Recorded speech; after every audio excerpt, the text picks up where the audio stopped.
L-inkjesta maġisterjali qatt ma kellha saħħa tinvestiga nuqqasijiet amministrattivi jew leġislattivi fil-każ ta' Jean Paul Sofija.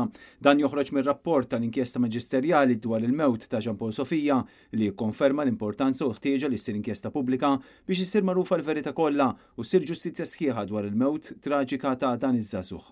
Fir-rapport tagħha l-Maġistrat Marcin Farrugia tajt b'mod ċar u tont illi l-inkjesta maġisterjali ma kellix u lanqas legalment seta' jkollha direttament l-iskop illi teżamina jekk kienx hemm ukoll nuqqasijiet amministrattivi jew leġislattivi.